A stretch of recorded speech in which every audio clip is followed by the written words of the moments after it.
Alright, this is a hydraulic brake booster from a 2003 Mitsubishi Montero.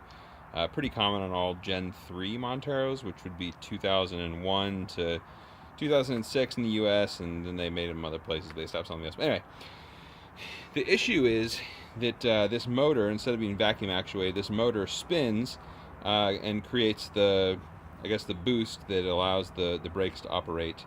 And a pretty common problem is the commutator bars on this motor disappear, go away, they break off.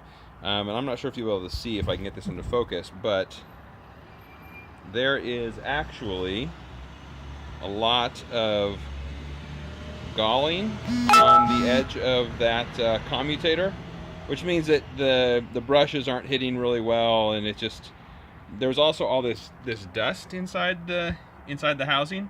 I don't know what this is from, but it's really fine dust. It was all packed inside of here. The brushes are fairly worn. If we take a quick look at those, get a little focus action. Oh, come on, there we go. Is that it? Yeah, you can see the edge of that brush is pretty beat up. The problem is that when this motor fails, the car can no longer build up hydraulic brake assist, which then basically makes the brakes completely unusable. And if you go to the wreckers or the pick parts place, you'll find a lot of Gen 3 Monteros with front end damage. Well, that's because the brakes failed. They couldn't stop. They ran into something. And to replace this whole unit, just called the dealers $1,800. This motor itself, which mounts right into here, is $400, $500 from most of the online places. I'm gonna ask around. I'm gonna search around. I'm gonna see if there's a way that you can rebuild these commutator bars, just to get a little more life out of this. Kind of a shame that such a simple part basically can total a vehicle. It's kind of probably a neat design, but really bad single point of failure for this thing.